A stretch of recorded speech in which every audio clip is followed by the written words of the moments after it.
Hey everyone, Mark Russell here and welcome to my channel, and today I'm going to deliver you a cracking drill session. I've done this one already in an extended version, here's the link, and now this is a shortened version, a broken down version, just a few snippets of where the players need to be and what the players' exercises are going to be all about. So stick around for the next few minutes and you'll get an idea of how to run a whole session from everything I'm about to show you. If you want to see how this one's coached and how I coached it and get some tips from that, you can watch the extended version that I did a few weeks ago.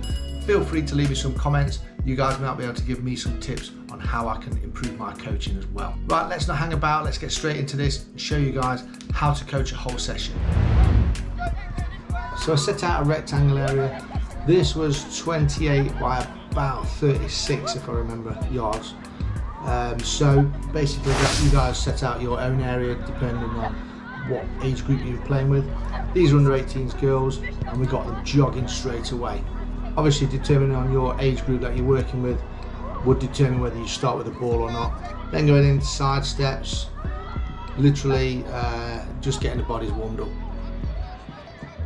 From there back to a little bit of jogging and facing off from each other, a little bit of a shoulder feint. From there they go into a bit of static stretching, working on their quads, their hamstrings. And then we grab a ball, jogging around with football movements, trying to avoid going in circles or straight lines. And then from there, nice and simple, we'll chuck half the balls off the field, so half the players have got a ball and half haven't. The ones without a ball must then go and receive the ball. So you're looking at players with a ball to keep that ball until someone asks for it, basically. And plenty of football movements. You've got to really work out how you coach this. Again, if you want to watch my coaching video, link again in the corner. This is how I coach the whole session. This for you guys is just to set up. Then we just pop it back into a little bit of stretching, this time the dynamic kind. So players are on the move and stretching whilst they're moving. Always keeping it within the same area that you've already allocated. This one area will be your whole area for the whole session. Stick around to the end and I'll give you a little tip on the cones. And then we went into a situation where all the players have got a ball, a little bit of dribbling, on the coach's whistle or say so, foot on the ball, go and find another ball.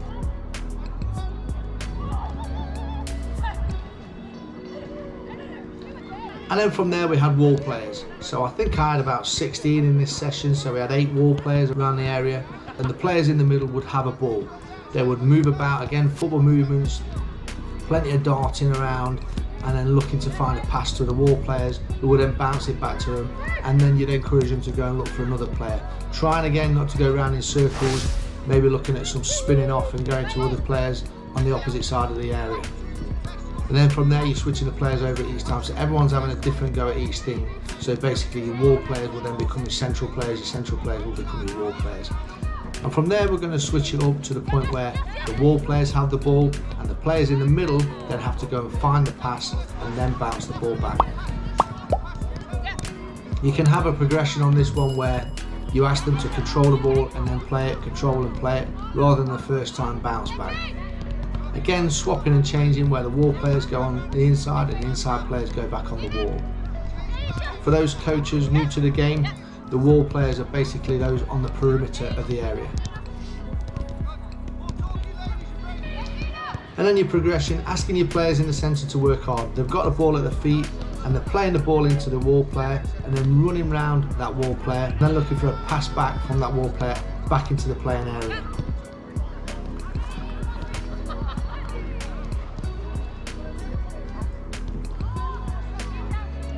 So your final progression is literally a 1-2 and then a run around the player, just like we were doing before. So the inner player has the ball, start with the ball, they play the ball into the wall player will bounce it back, a 1-2, no control, just a first time pass, and then they'll hold it when they receive it back from the inner player, run round the inner player, working hard, back onto the area and receive the ball again. And then from there my players went into a bit of a competitive game with end zones. No goals on this one, that's completely up to you, you guys can have goals if you want.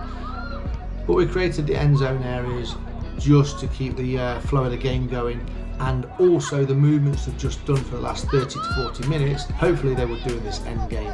Here's a little setup of the end game and the tip you were waiting for.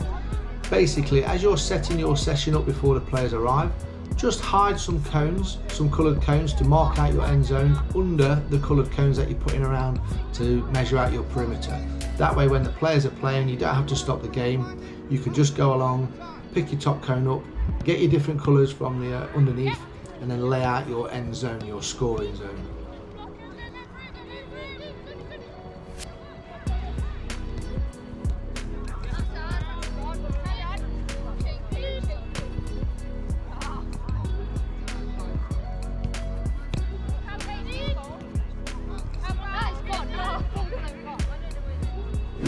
Well, thanks for watching that one if you're still with me. As you can see, it's Christmas time, 2020. We've had a poor year, haven't we, with this COVID stuff. And I want to thank everyone who's watched any kind of video of mine this year.